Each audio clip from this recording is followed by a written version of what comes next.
So when I first decided that I wanted to do this series about my own personal journey with myelofibrosis, I instantly decided that the best way for you to get a grasp on not only my journey, but just what myelofibrosis is and how I dealt with it and how it might help you to deal with it if you have it.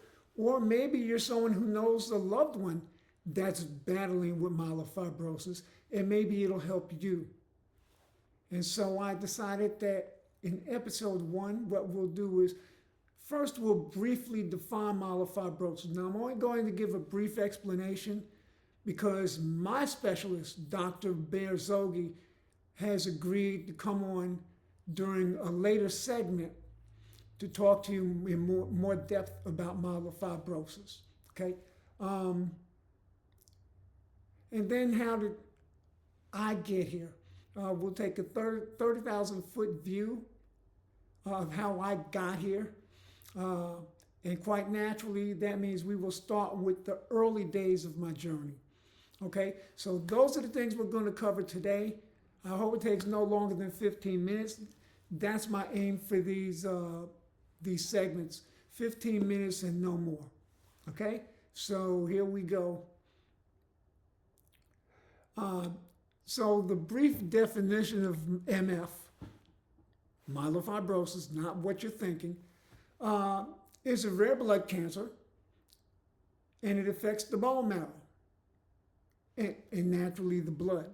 Okay, I won't go into a whole lot more detail than that, except to say 46% of patients need blood transfusions, and about 60% are anemic within a year of their myelofibrosis diagnosis.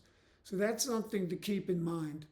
Some of the symptoms would be enlarged spleen. You can have a low platelet count.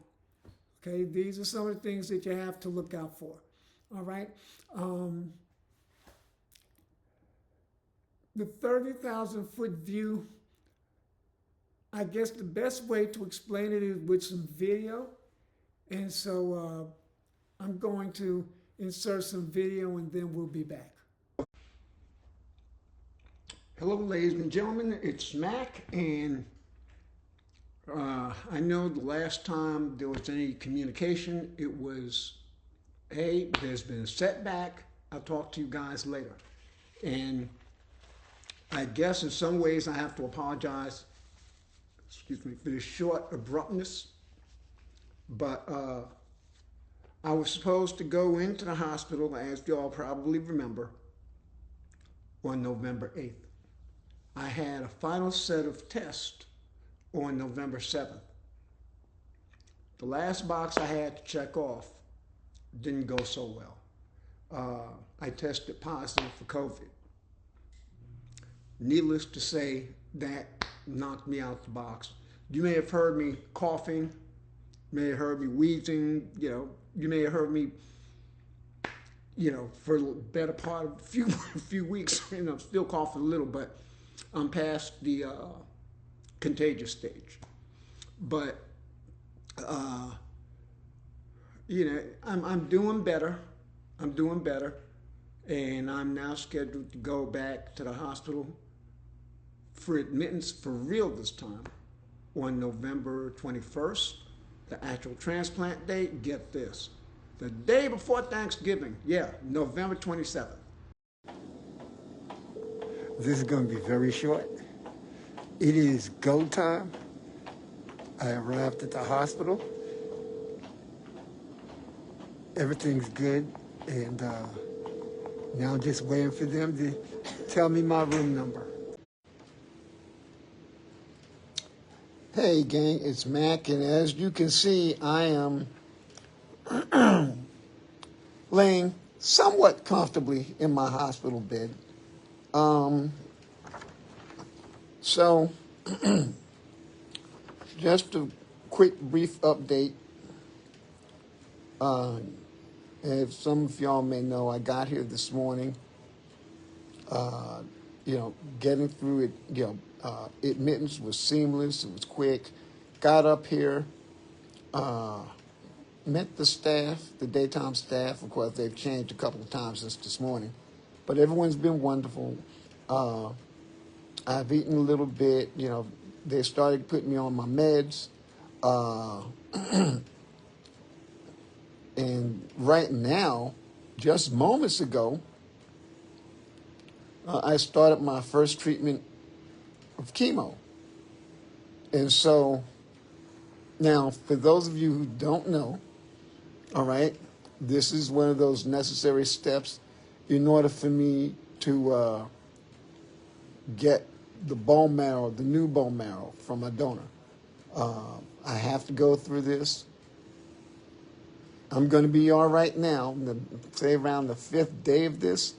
Yeah, that's about the time when I'll start feeling kind of funny, possibly. Nausea, maybe feeling a little pain, probably a little weakness. There's going to be things going on, but, it helps to be prepared for it, I guess. Prepared in terms of the fact that that something's coming.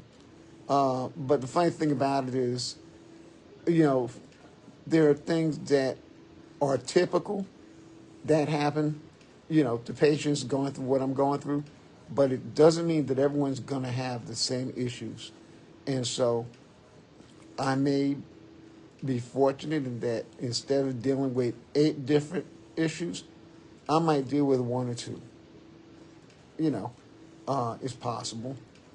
And so, meanwhile, so you go through this. The chemo zaps you of all your bone marrow, all your blood cells, the good and the bad. And then when it's all done and over with, I get a day or 2 to recover, probably a day. And then when the 27th gets here, that's when they're actually going to do the transplant. And so what they do, so in this case, the new bone marrow is going to be frozen. That wasn't the original plan, but because of my delays on my part, thankfully the donor agreed to freeze his marrow, and so it's here. It's going to be here, ready to go if it's not here already, and I think it is.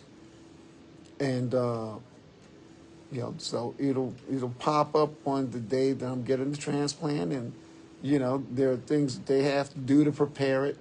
I mean, again, remember it's frozen, right? So they're going to have to go, and they're going to have to. I don't want to say microwave, but like defrost it, and bring it up to a certain temperature.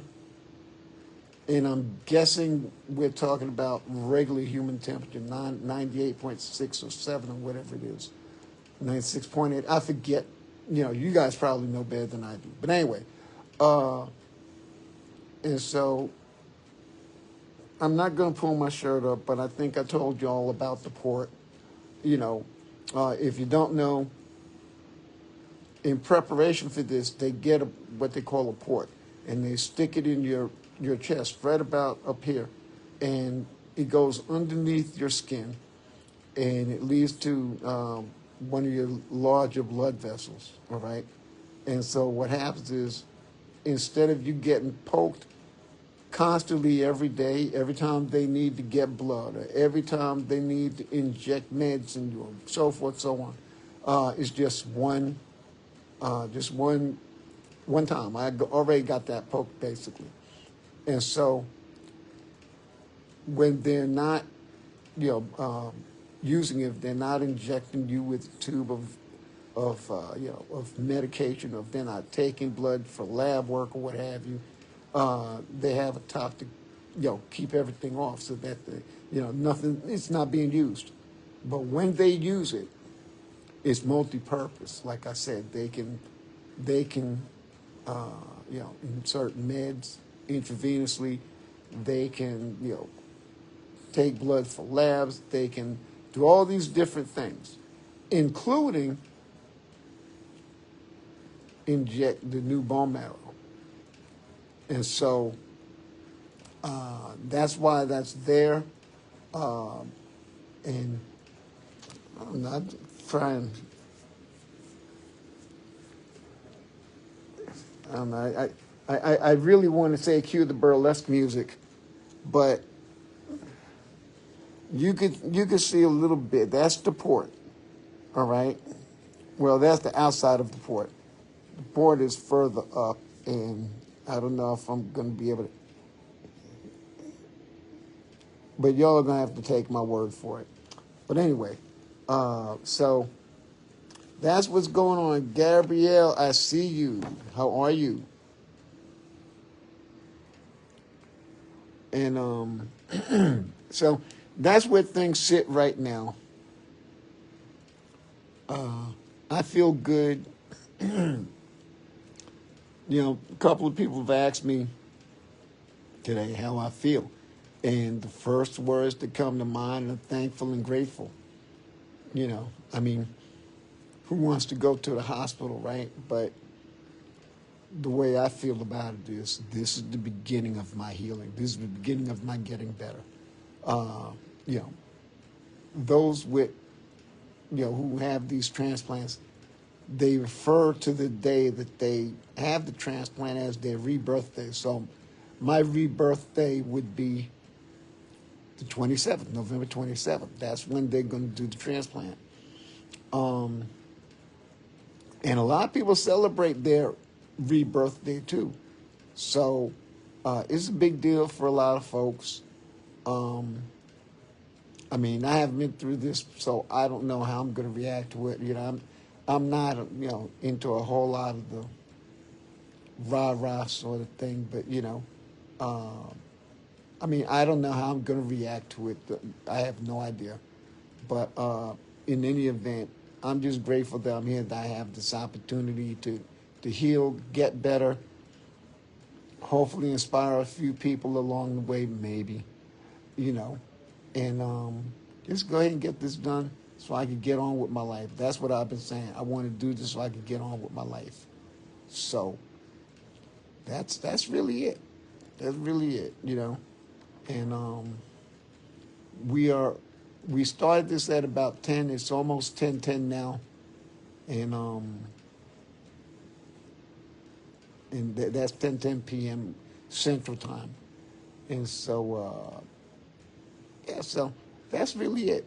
So I just wanted to give you all a quick update. I'm going to try and give an update, short updates, maybe every other day. I'll give them when I think there's something meaningful to say. But, until next time, y'all know the drill. Be blessed, do something nice to somebody, and we'll see y'all again real soon.